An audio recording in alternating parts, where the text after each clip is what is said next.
Lebih ngeri lagi, lebih seru lah, lebih seru lagi itu ngendikan itu pada orang. Ada sahabat itu pendek Pak, enggak ganteng. Namanya Suroko bin Jusum. Ada yang baca Jaksum. Itu Nabi kalau gojlok Suroko itu lucu. Suatu saat kamu itu memakai mahkotanya Kaisar. Kaisar Gedung Putih. Gedung Putih itu istilah dulu sebetulnya, Al-Qasrul Abyad. Jadi yang di Amerika White House itu sebetulnya niru istilah di Ibrani. Di Jordan itu ada daerah yang batunya semuanya apa? Putih. Ya saya ulang lagi, Syam itu dalam bahasa kitab itu memasukkan Palestina, Israel, Lebanon, Syria, Jordan. Itu orang dulu bilang apa? Syam.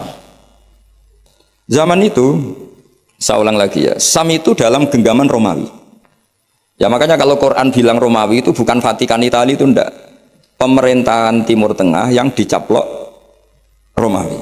Makanya ada Hulibatir Rum fi adnal ardi wa hum min ba'di ghalabihim jahilibun itu bukan Romawi Italia apa kekuasaan Romawi karena Sam zaman itu dicengkeram apa Romawi sehingga enggak ada Islam di situ. Suraqah itu ya percaya tapi ya Nabi yang ngendikan ya. Dan lucunya ngendikannya Nabi itu saat paceklik kelaparan yaitu enggak makan 3 hari karena diembargo di perang Khandaq. Ada batu besar yaitu yang enggak bisa dipecahkan sahabat ketika gali Khandaq. Akhirnya nggak bisa dipecahkan padahal mau gali dan bisa dalam kalau batu ini terpecahkan. Akhirnya mereka matur ke Nabi, ya Rasulullah ada batu yang nggak bisa dipecahkan.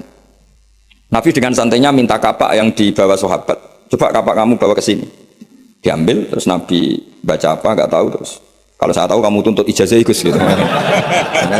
Makanya saya pura-pura tidak tahu. Nanti kalau saya tahu mesti pikirannya sampean gitu. Akhirnya di kapak Nabi itu ada sinar yang sampai tembus Al-Qasrul Abyad. Kata Nabi, dan itu uniknya semua sahabat melihat. Kamu tadi melihat apa? Kira-kira melihat Jordan, kira-kira gitu. Gampangannya gitu. Suatu saat nanti kamu akan menguasai Jordan.